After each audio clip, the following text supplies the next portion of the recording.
My comprehension of the value of what a Waldorf education brings to a child began when my wife Svetla started questioning what kind of education should we want for our daughter Charlotte when she was 2.5.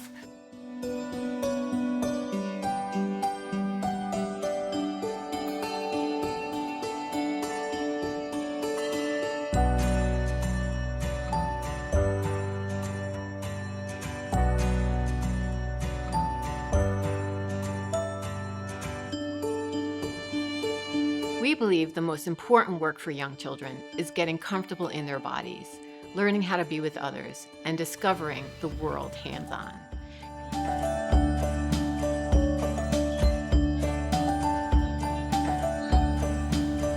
As a parent of two much older teens who've already gone through the traditional public school system in our area, my first thought was, well, they turned out okay, and we already pay quite a lot of taxes for these public schools.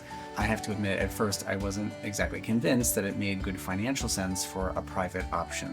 What I saw and later learned completely changed my views on education forever, particularly with regard to how kids develop fundamentally and what makes for a solid foundation for them to grow and flourish. I came to the realization pretty quickly that I couldn't imagine our daughter Charlotte not attending the Housatonic Valley Waldorf School. And as we were driving home from our first visit, I said to my wife that if Waldorf had a remedial program for teenagers, I'd send them back in a heartbeat. Okay. Feel you may close the classroom door. Then snack recess, skills, free time.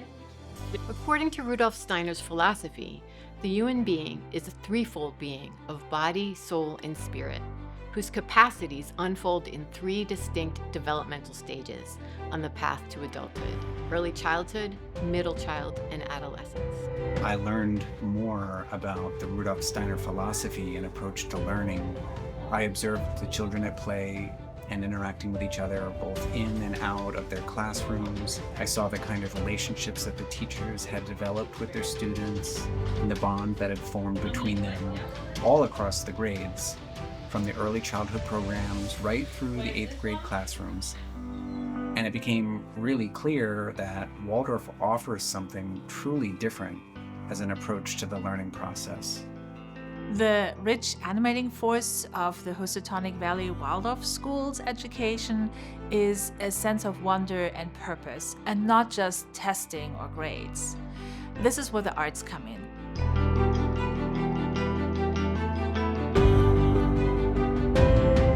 Virtually all academic subjects are taught through arts.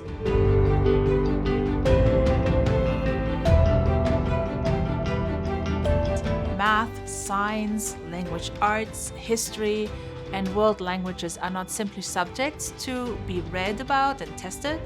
They are to be experienced through music and eurythmy, dance, drama, writing, literature, handcrafts, woodworking, painting, and clay modeling. Through these experiences, Waldorf students cultivate their intellectual, emotional, physical, and spiritual capacities, along with academic skills. Sometimes one of the things people have heard about Waldorf education is that we teach certain subjects and skills later than in other educational systems. But the reasons for this are actually very sound and are increasingly supported by research. It's certainly possible to introduce academic subjects and skills before students are truly ready to concentrate on them, but doing so pulls their focus away from the infrastructure that needs to be in place first.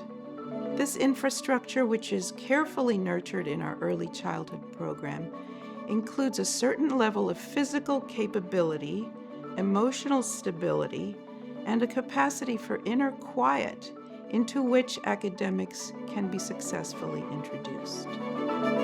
Once in grades or high school, we see that students who have been given time to develop their physical and social skills grasp new concepts much quicker, initiate deeper learning, and are more capable of persevering over difficult topics. They are more resilient. The opportunity to experience education in a physical, hands-on, experiential way. That's something that, especially after the last couple of years, people are really missing. And I think Waldorf helps facilitate that in a very, very real and very structured way.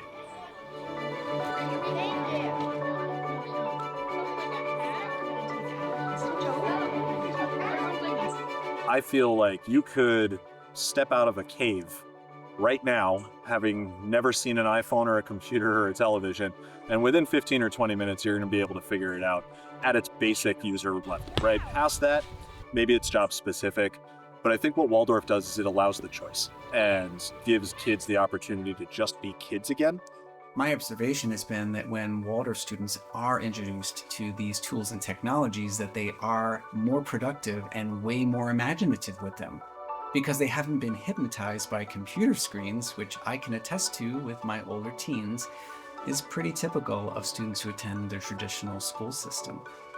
It was something that I really didn't see from my public school counterparts. You know, my friends outside of Waldorf, they, by 6th, 7th, 8th grade, they were already, you know, stifled. The love of learning had definitely been kind of beaten out of them.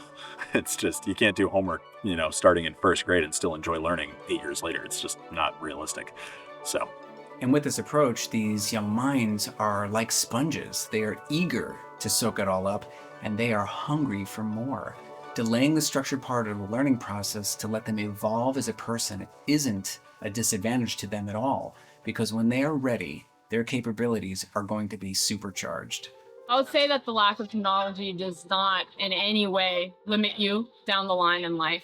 I think you're learning all the critical skills and just the human interaction skills and communication and conflict management and all those things that you now see people, you know, in college or in job search and interviews asking about.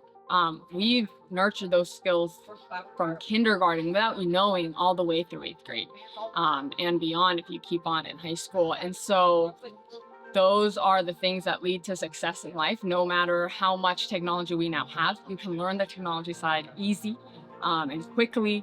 But being able to interact with people and interact with that technology in a healthy way is something you learn from knowing yourself and knowing how to help, like, have healthy relationships. These confident individuals are now going to have the ability to learn exponentially because they will have developed an enormous capacity and love of learning. And that is just so huge. You just do not get this as a core component of the traditional school system. And you really wouldn't know that you were missing it unless you happen to come to the realization, like I did, having kids in a different school system, that there actually is more than one way to learn and to teach, and that a Waldorf education actually presents many advantages. It has been said that the destiny of the world is determined less by the battles that are won and lost than the stories it loves and believes in. We use stories to explain ourselves to others, to make sense of our history and our experience. That is why Waldorf teachers intentionally and successfully use developmentally appropriate stories to engage students in learning.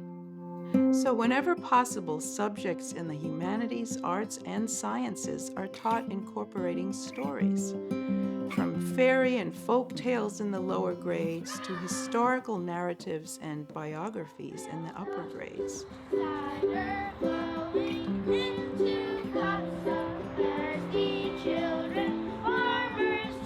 That's right, children. We're headed to greener fields and bluer skies. Yay! A strictly factual account of something will tend to capture only a narrow slice of our attention, while listening to a story is an enriching experience that engages the whole being, the imagination, the emotions, the will, the breathing, as well as the intellect. Ellie, I had just said, dude, you're here. I'm here. Oh, I'd love to. Okay. As he wanted me to find her. He spoke only of her every day, exaggerated her beauty and grace at every moment, extolled her intelligence, And charms. Storytelling and puppet shows bring joy to children, which expands children's initiative to learn. Early literacy skills are built and emerge as the children retell these stories while playing imaginatively. Waldorf teachers also use stories to support the healing of individual children or the social life of the class. Stories can help children to process grief, to support self-confidence, and to deal with unexpected circumstances. Went to her classes. We came various times to the fall fair, and I think that was what caught us. It's a very nice event, but there's a community here, and we were looking for that kind of community. We put Chloe. So this June marks the 20th anniversary of our graduation, the first class to graduate. And I look back a lot this year on the journey that we've made and the work that we did to build this community and to see it now where it's come. Couldn't have even imagined it at the time, but I'm so grateful to experience it again now. And as a parent, it gives me a whole new perspective. And I'm just so grateful that my children are going to have a piece of that experience that I had. I've been a Waldorf teacher now for 31 years, and I still really like it. I mean, it's such a testament to see teachers still be here and to see how much you care and how much you give and continue to give.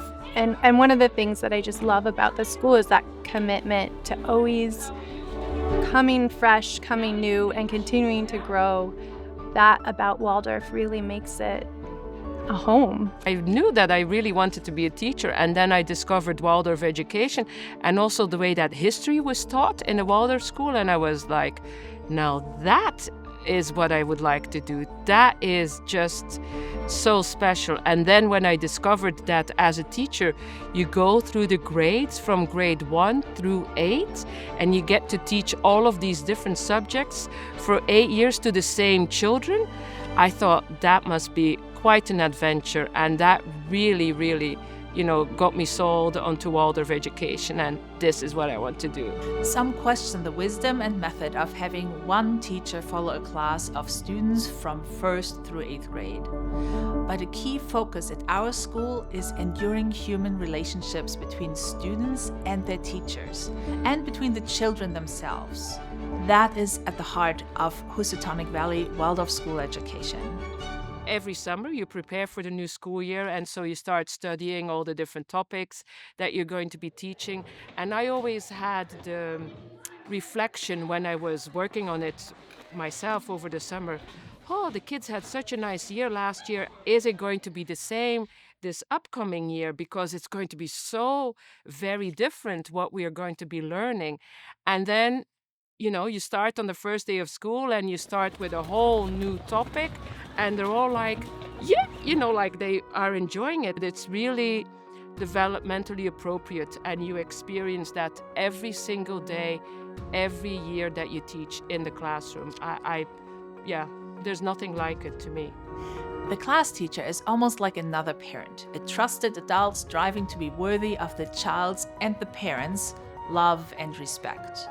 Because the relationship will last years instead of just a mere 9 or 10 months, the teacher and parents must take responsibility for creating a bond of mutual support and solidarity in the upbringing of the child.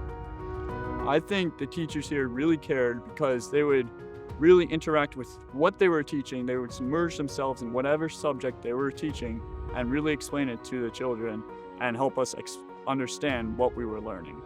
Because you move through the grades with the students, you get to know them really well. You choose certain topics that you know that will really help those students in developing whatever academic skill they need to develop, but also all of the social skills, because that is just as important.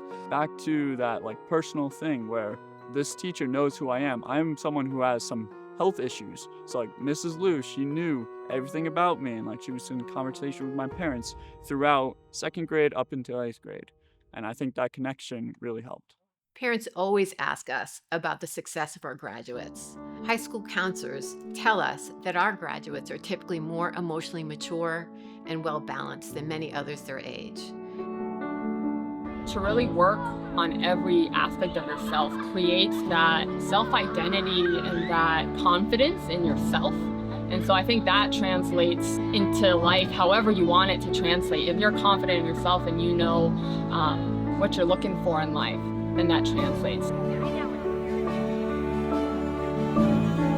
people in other schools talk about our students, when they meet our students, that they don't experience that our students are jaded from their experience. So they arrive in high school and they still are interested in learning in the world around them. There's still a lot for them to explore, and that's something that we have heard from other teachers who welcomed our students in their schools. I was blown away by the deep and beautiful connection you have with yourselves. That kind of self-awareness, that sense of truth that Stein was after, that's what we all wish for our children. At the end of the day, raising a happy, healthy, self-confident, independent child that's ready to tackle whatever the world brings is priceless.